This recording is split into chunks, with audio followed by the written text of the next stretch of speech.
Om Namo Bhagavate Vasudevaya Janmadhyasya Yato Anvayaditaratascha Artheshu Abhigyaswarat Tene Brahma Hridaya Adikavaye Muhyanti Yatsurayah Tejo Varimridam Yatha Vinimayo Yatra Trisargo Mrisha Dhamna Svena Sada Nirastakohakam Satyam Param Dhimahi Nigamakalpataror Galitam Phalam Shukamukad Amrita Drava Sanyutam Pibata Bhagavatam Rasamalayam Muhuraho Rasika Bhuvi Bhavukaha. So we now enter the fifth chapter of the eighth Skandha of Srimad Bhagavatam, and Shuka Brahmarshi continues his narration to Parikshit. And he says, O Parikshit, now you have heard the sacred account of the liberation of the king of elephants, Gajendra Moksham. Gajendra Mokshanam Punyam, he says, you have heard the most auspicious liberation of Gajendra. Now listen to the next Manvantara, which is headed by Ravita. So as we can recall, this all is happening because Parikshit asked about the history of all the Manvantaras, and so Shuka Brahmarshi first began by narrating the completion of the first Manvantara, which was Swayambhuva Manu and his wonderful prayer. And then the second Manvantara was Swarochisha. Then the third Manvantara was Uttama. The fourth Manvantara was Tamasa. And now he is entering the fifth Manvantara. And in the fourth Manvantara was the beautiful story of Gajendra Moksha, which was narrated in great detail. Now we enter the fifth Manvantara. So as we can see, even though it is the question of history, Parikshit knew very well that Shuka Brahmarshi will tie it always to the glory of the Supreme Being, and exactly so Shuka Brahmarshi narrated the glorious pastime of Gajendra Moksha as the only great event of prominence in that Manvantara, because there may be many worldly events that can happen, but what's most important is the pastimes of the Lord, and that is what a devotee is interested in. A pure Paramahamsa like Shuka Brahmarshi is interested in. So he narrated from the entire Manvantara of Tamasa the most salient event, which was Gajendra Moksham. Now he enters the next Manvantara, which is called Ravita Manvantara. Ravita was the Manu, therefore it's called Ravita Manvantara. And as every Manvantara, each Manvantara has a Manu, his sons, the Devatas, Indra's position is changed, and the Sapta Rishis are changed, the seven seers, and the Lord takes a new partial manifestation. So in this particular Manvantara, Indra was occupied, in the position of Indra was occupied by Vibhu. The sons are listed of the Manu Raivata. The seven sages such as Parjanya, Hiranyaroma, Vedashira, so many, the seven of the sages' names are listed. And most importantly, the manifestation of the Supreme Lord in this Manvantara is called as Vaikuntha. So he was born to the mother called Vaikuntha, who was the wife of Shubra, and therefore son of Vaikuntha, he was called Vaikuntha. And it is said, Shuka Brahmarshi says here, that it is only in this Manvantara that in order to please the goddess Rama, which is Lakshmi, the consort of the Supreme Lord, in this Manvantara, the Lord Vaikuntha revealed the eternal abode, which is called as Vaikuntha. So now one may ask, if Vaikuntha is an eternal abode, then why it was only revealed in this Manvantara? The answer to that is, like anything which is eternal may or may not be manifest. So for instance, even Srimad Bhagavatam, even though it was written by Vyasa and narrated by Shuka Brahmarshi at a particular time, the essence of it is eternal, the wisdom in it is eternal, and it was only captured at a particular point in time by Vyasa and narrated by Shuka Brahmarshi. Similarly, Vaikuntha too, eternal abode, was only revealed in this Manvantara. And the other aspect of this is that is why Shuka Brahmarshi says one cannot understand the glory of the Lord through normal logic, because he gives a beautiful example. In fact, he says, To try to understand the glory of the Lord through any logic is like trying to count the number of sand particles on earth. He says, Bhauman Renunsa Vimaye Vimame Yo Vishnur Varnayet Gunan. So to understand or to recount the glory of the Lord is like counting the particles of dust in the entire globe, which is impossible. So therefore one cannot understand the mysterious activities of the Lord. And so it was simply revealed. The eternal abode of Vaikuntha was revealed in this Manvantara.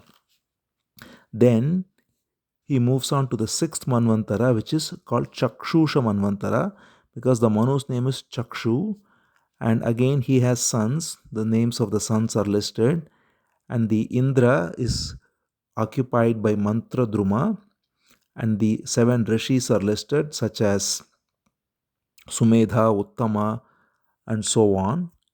And most importantly, the manifestation of the Lord in that Manvantara is called Ajita.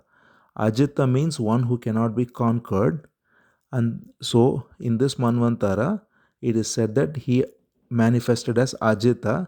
And not only that, Shuka Brahmarshi adds, it is this Manvantara when the ocean of milk was churned to yield nectar, and the Lord also took the form of the divine tortoise, Kurma, so that Mount Mandara can be supported on his back. So this is a very famous pastime, and also it involves the avatar of Kurma, the tortoise.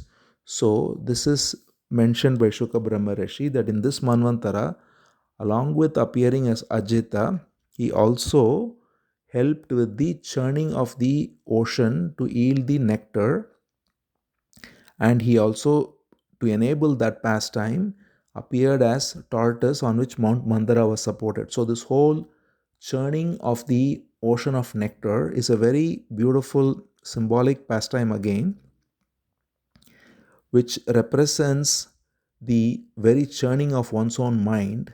The mind is like the ocean, and it is when churned, which is the process of inquiring into it, witnessing it, both the good and the bad come out. And when the bad is surrendered, and that is where the pastime of Shiva will come, where Shiva accepts the poison that comes out. When the bad is surrendered to the Lord, to Shiva, then after that the nectar comes out, which is the taste of pure bliss. And therefore that is the symbolism behind the story of the churning of the ocean of milk to yield nectar. So this particular pastime happens in this Manvantara, Shuka Brahmarshi says. And when he mentions it, of course, it picks Parikshit's interest as always. And so Parikshit says this most marvelous feat of the Lord, and how the ocean of milk was churned, and how he also manifested as tortoise, propped up Mount Mandara on his back, and how the nectar was obtained by the Devatas. All this I would like to hear, because this seems like a most wonderful pastime. He says, Etad Bhagavata Karma Vadasva Paramadbhutam. Adbhutam means wonderful. So this is again a wonderful pastime. Just as we saw Gajendra Moksha, which was the most wonderful pastime of that particular Manvantara of Tamasa, here we see the most wonderful pastime of churning of the ocean of milk, which will be the next major episode. We will see the blessed episode of churning of the ocean of milk over the next few chapters. So therefore, Parikshit is asking, please tell me in detail, because he says very sweetly, my mind, no matter how many stories you say, simply wants to hear more about Krishna, about the Lord. He says, Mahimna Satvatam Patehe Na Ati Tripyati Me Chittam. So he says, my mind is not satisfied no matter how many you say about the Lord of all devotees, Satvatam Patehe. So this is the essence of pure surrendered devotee, is that he is not interested in any new realization. He simply recognizes that the Supreme Lord is all there is, who does all these wonderful pastimes. Every single act, from the minutest to the most significant, are all done by the power of the Supreme Lord. And among them, there are specific pastimes which are most wonderful. and to simply listen to them naturally purifies the heart of any false attachment to the ego, and therefore that is all Parikshit is interested in. So, hearing this, Shuka Brahmarshi was very happy, and he now proceeded to narrate the tale in detail of Samudra Manthan. That is what it's called. Samudra Manthan means the churning of the ocean. So, Shuka Brahmarshi begins by saying, there was once a battle between the Devatas and the demons, that is, the demigods and the demons. Again, as we see, there is always the underlying subtext of symbolism that this is none other than the battle between the good and the evil thoughts in one's own mind. And this constantly goes on, and it is always said that sometimes the demigods prevail, sometimes the demons prevail, which is very representative of how sometimes good thoughts seem to prevail and sometimes evil thoughts seem to prevail. And both of them are, of course, product of gunas, a product of nature, the three gunas, and therefore that which is the eternal truth is beyond both good and evil thoughts. So that's the symbolism behind the demigods and the demons fighting between each other, while the Supreme Lord is unaffected by it.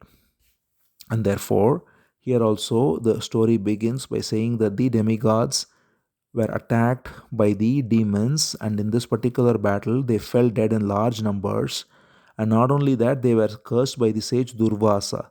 So, there is a story mentioned that Durvasa once met Indra, the lord of the demigods, and he gifted him with a beautiful garland, but the garland was not respected by Indra properly, and it got crushed by his elephant. And because of that, Durvasa gave a curse to the demigods that they shall also be divested of all their splendor, they shall lose all their glory.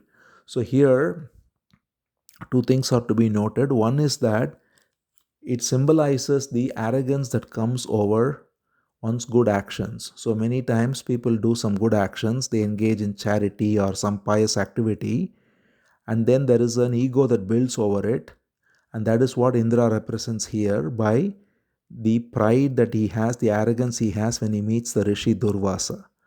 On the other side, also it is to be noted that Durvasa cursing will always result in something good.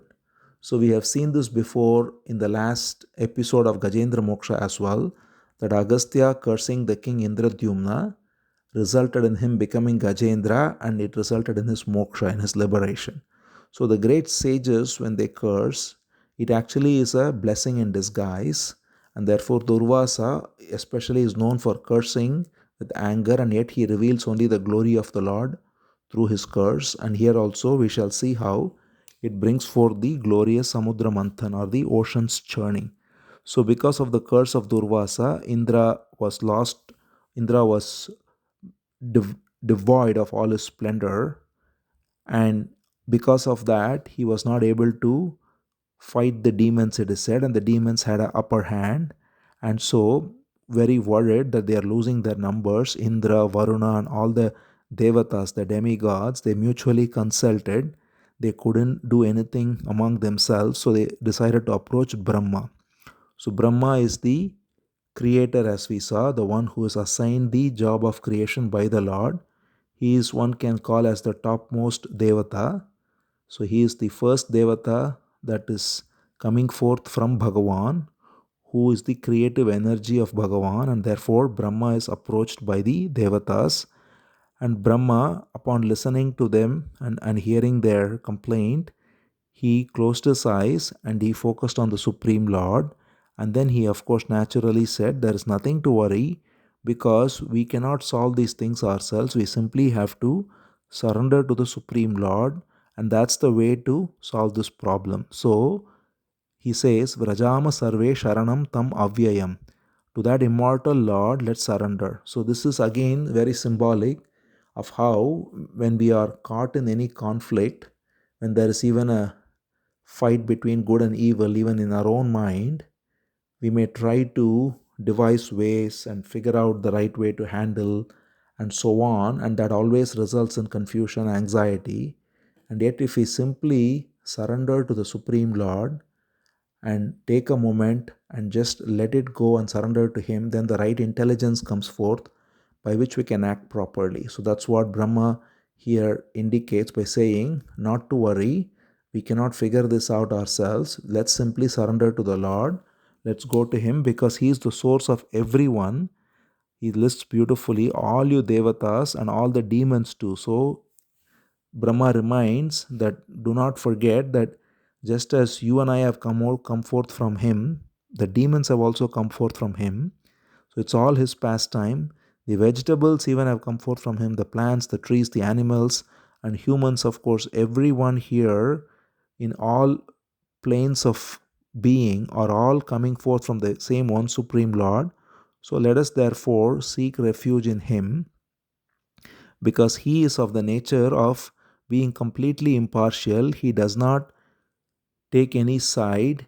He does not unnecessarily interfere and kill or protect anyone, and yet, based on the time, He manifests different gunas. So, in other words, as we already saw once in the seventh skandha as well, this question was asked as to how can the Lord be called impartial when He also descends once in a while to protect Dharma?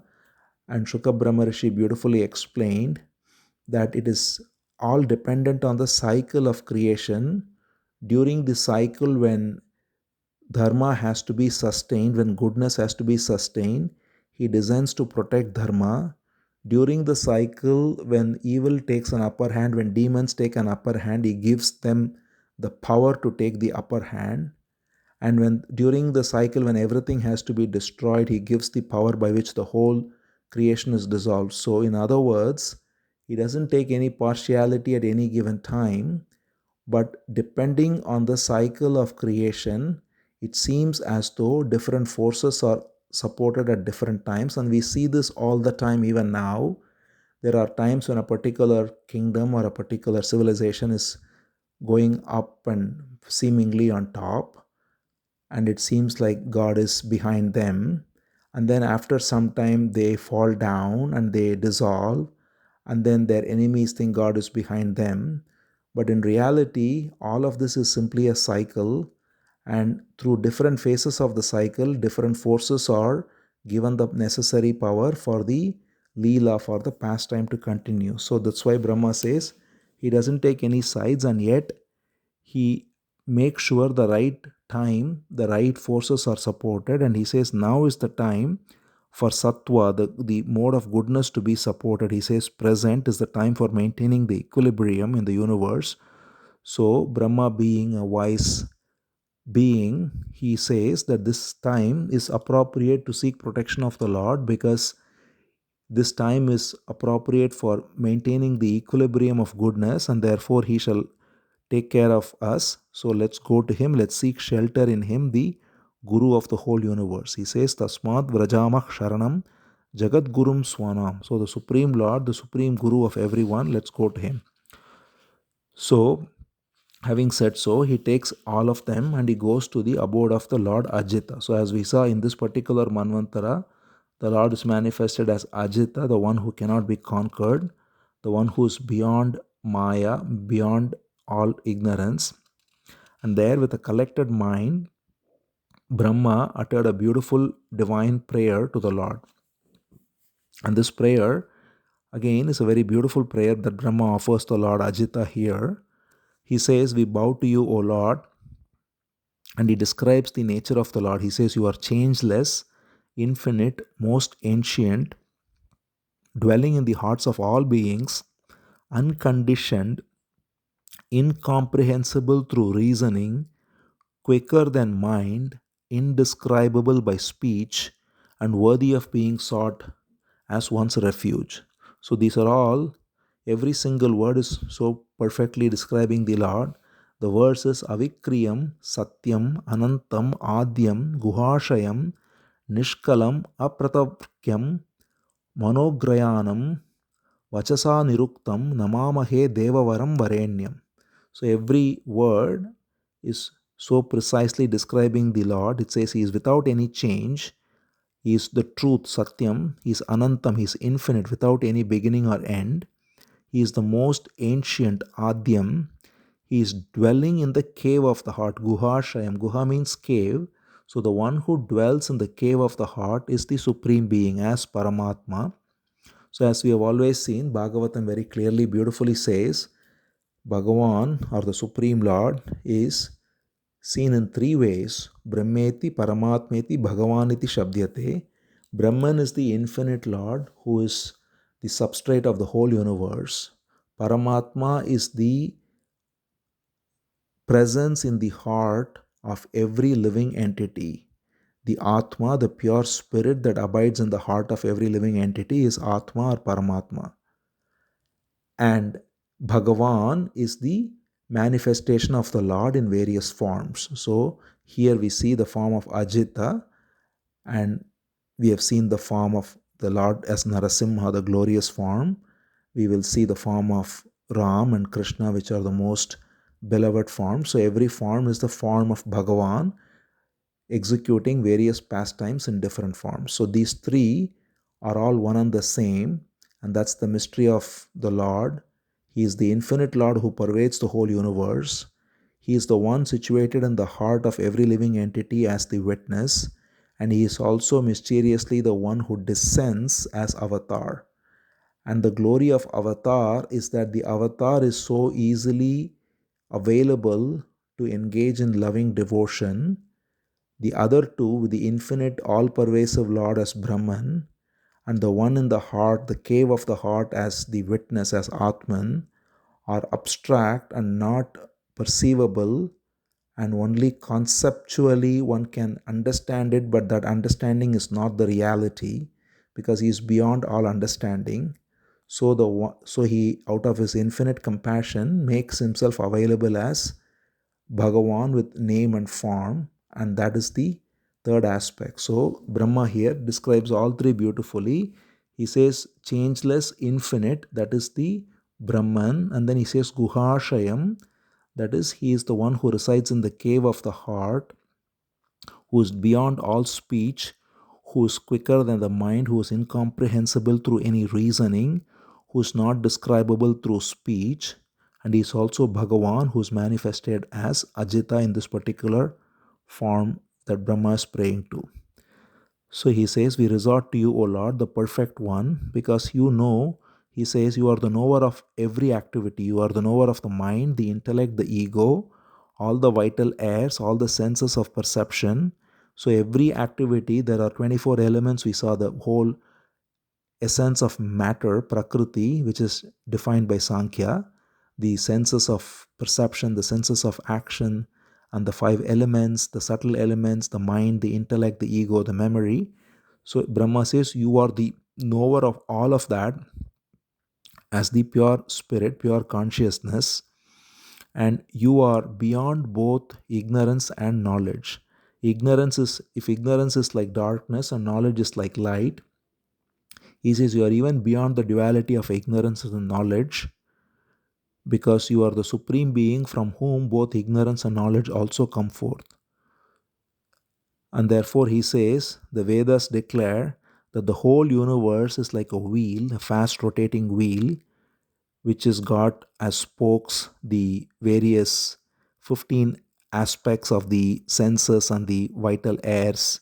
It has got the three modes of Prakriti. It has got as the rim the elements. A beautiful metaphor is given of how the whole body or the whole universe itself can be seen as a wheel, and the very axle, the very center of the wheel is Bhagavan. And therefore it is he around which the whole world spins. And Brahma says to this Supreme Lord, the only truth, I fly for protection. And then he says, you are the same imperceptible and undifferentiated reality ever. That is, things change all around. The nature of time and space is changing all the time. Prakriti is changing all the time. The gunas are changing all the time. But you are always the same, undifferentiated and imperceptible.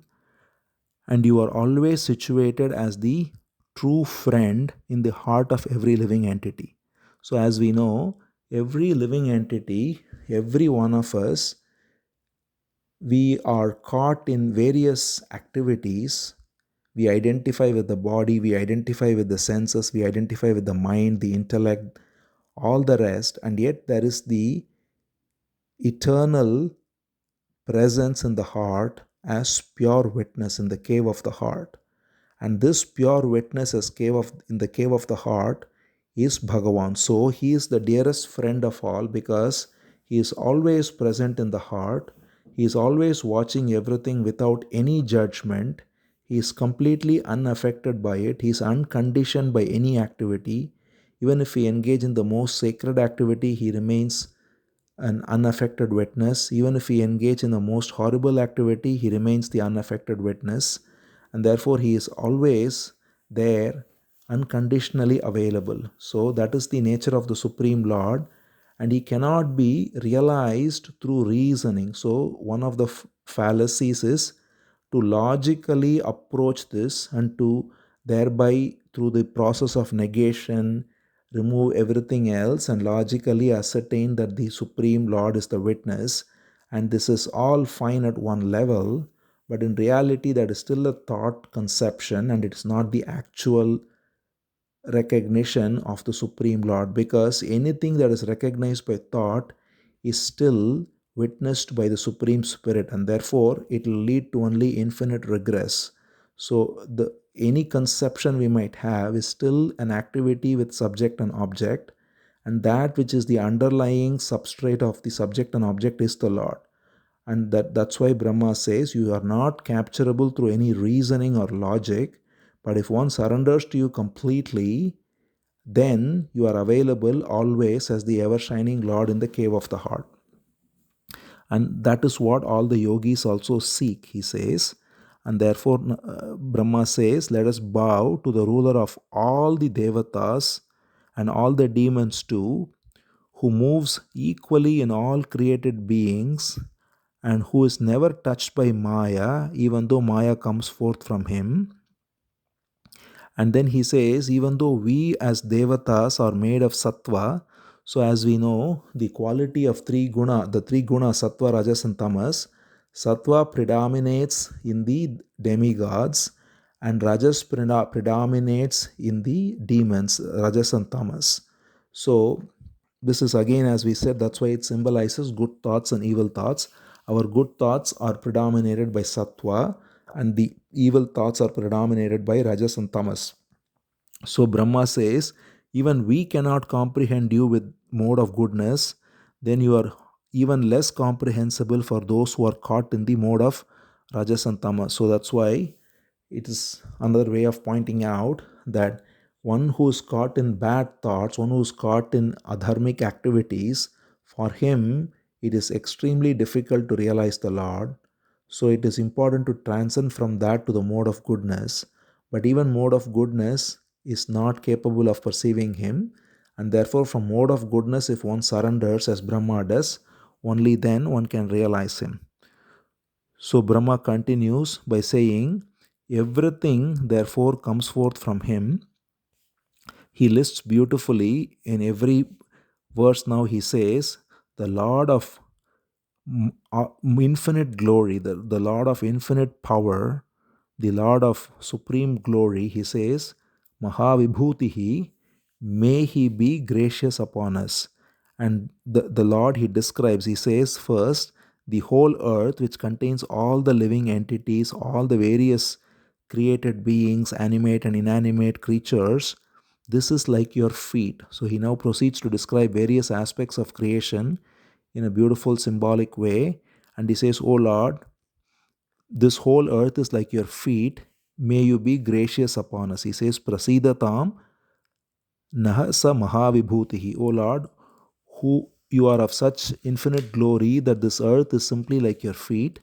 May you be gracious upon us. Then he says, the whole of water, which comprises all the oceans and rivers, are simply that which flows out in your own body, like the water flowing in your cosmic body. May you be gracious upon us. Prasidatam naha sa mahavibhutihi. Then he says, the moon, which is what gives soft light in the night and nourishes plants and so on, is simply like your mind, and may you with this boundless power be gracious upon us.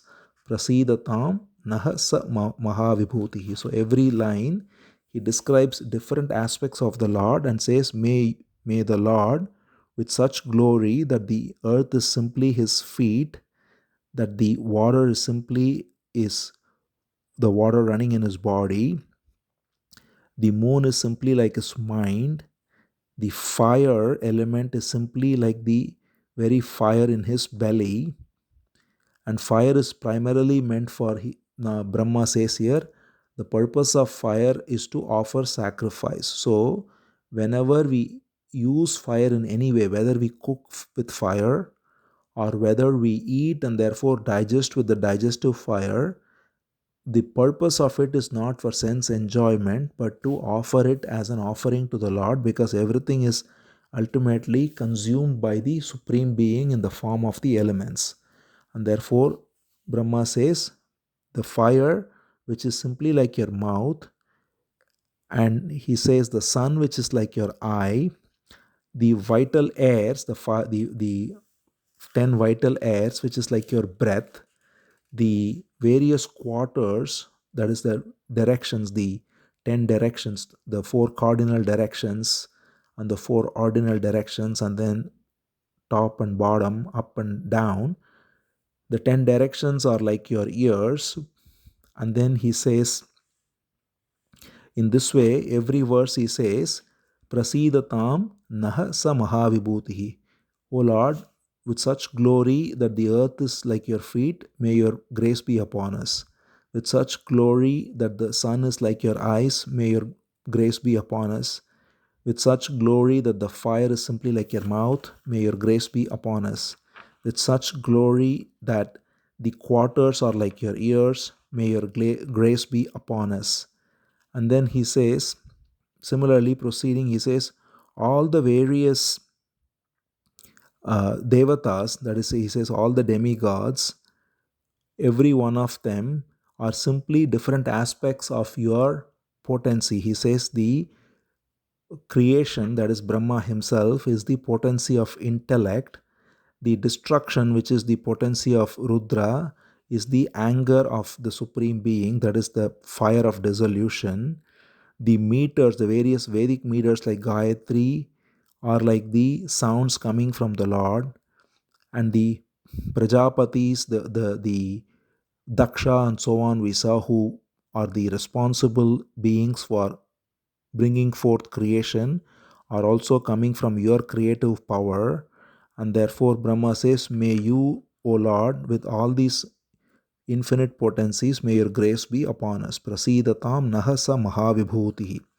And then he says, may you with the supreme goddess Sri or Lakshmi in your heart, and whose shadow is adharma, that is, whose shadow is the unrighteous living, and whose breast or whose front is dharma, and whose arms are, and he describes his various uh, parts symbolically, whose intelligence or head is the wisdom of the Brahmanas, whose strong arms is the strength and valor of the Kshatriyas, whose powerful thighs are the enterprising spirit of the Vaishyas, and whose hard feet are the intense labor that's capable of Shudra. So these 4 qualities, as we saw, the 4 Varnas, which are only different qualities of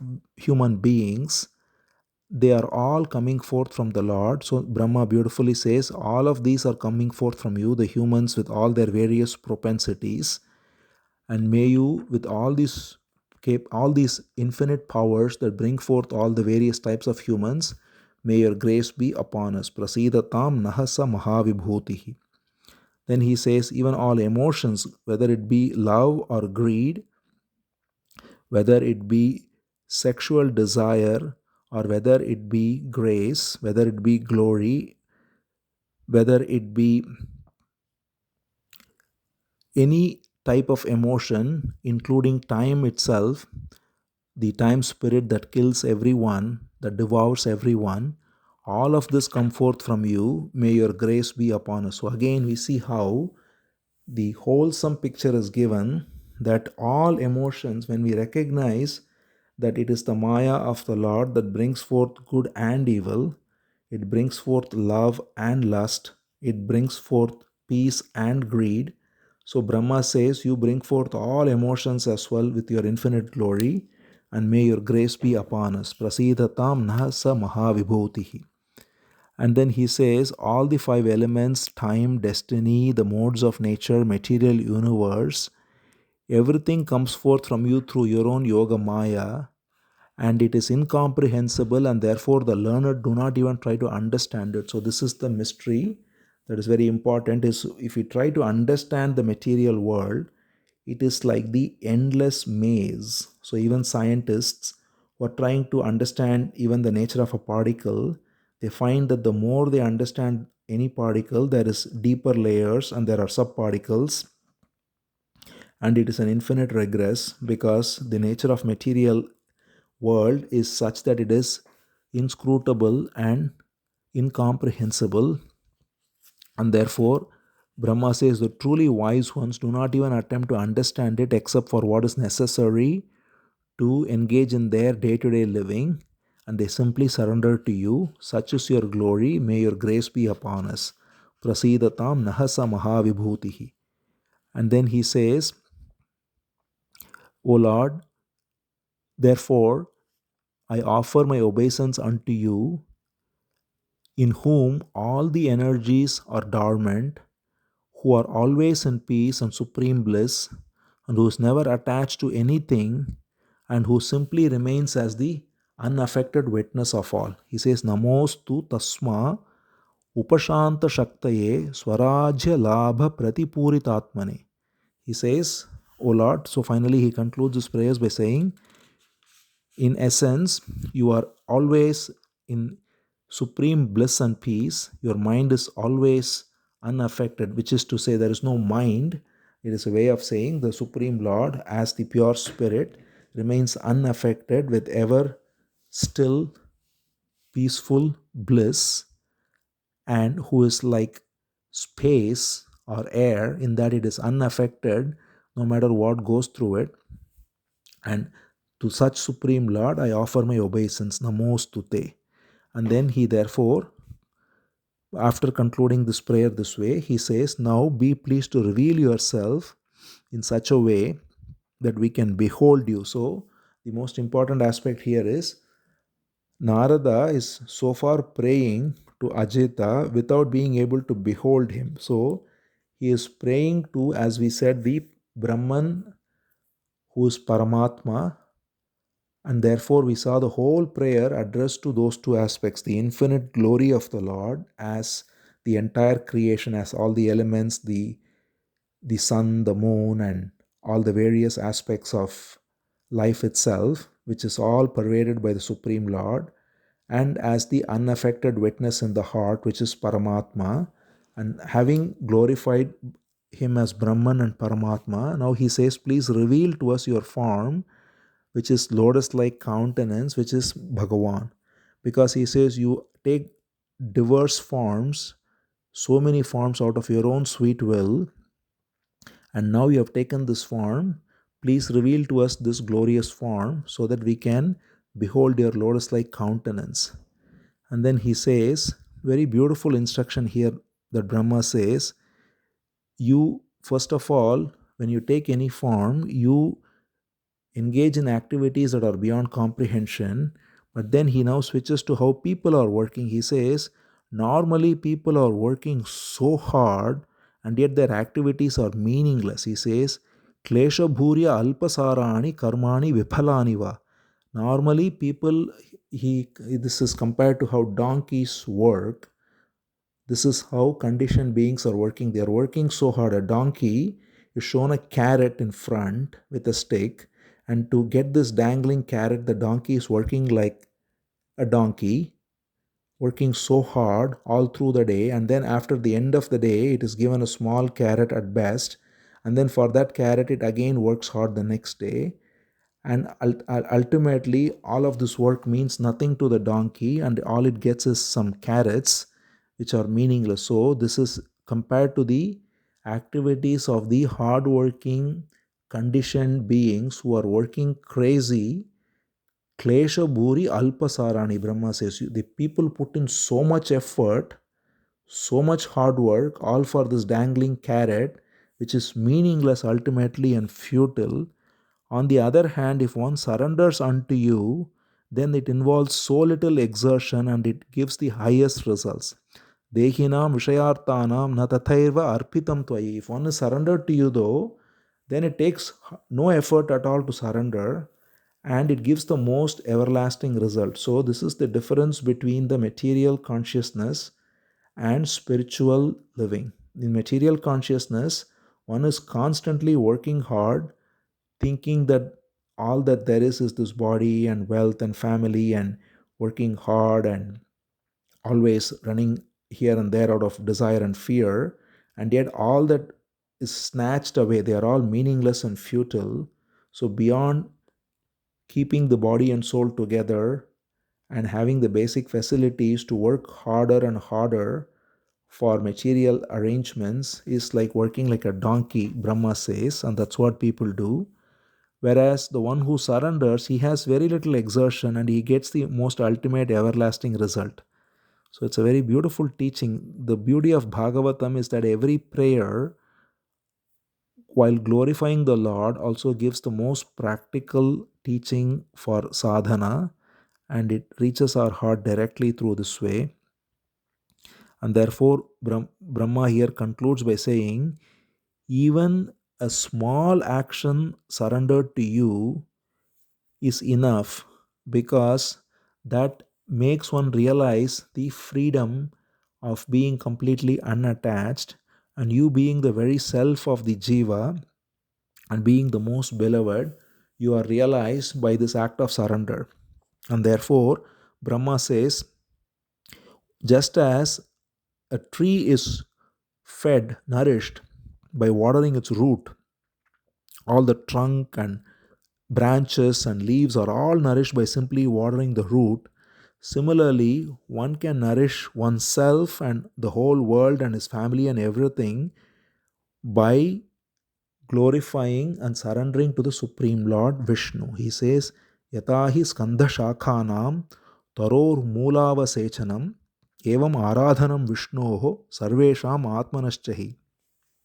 He says, because he is the self of all beings, if one recognizes this and one surrenders unto him, and as we saw, Brahma showed the way by surrendering to all three aspects, recognizing him as the all pervading spirit of the entire cosmos, as the witness in the cave of the heart, the pure spirit, and as the avatar who descends in the most glorious form and engages in the most glorious activities. By recognizing you and glorifying you, and then as finally Brahma said, by surrendering all actions to you without any attachment, just working what is necessary to be done and surrendering all results to you, one can thereby nourish the whole universe, that is to say, nourish one's life.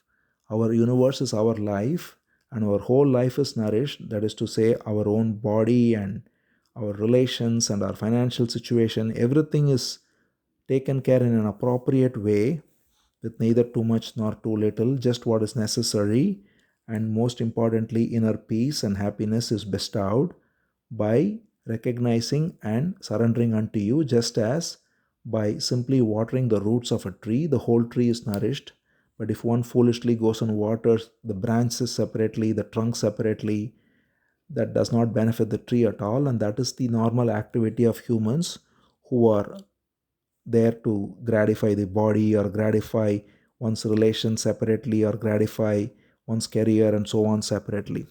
And so he concludes by saying, Namastubhyam Anantaya Durvitarkyatma Karmane Nirgunaya Guneshaya Sattvasthaya Cha Sampratam. He says, Hail to you, the infinite Lord, whose movements are hard to comprehend, who is infinite, as we already said Namastubhyam Anantaya, who is infinite, whose movements are hard to comprehend, who transcends all gunas, Nirgunaya, Guneshaya, and yet he is the ruler of all the gunas, Sattvasthaya, who is established in Sattva and who is always ever in supreme peace. So, this is how Brahma concludes his prayer, and with this chapter also concludes. Om Namo Bhagavate Vasudevaya.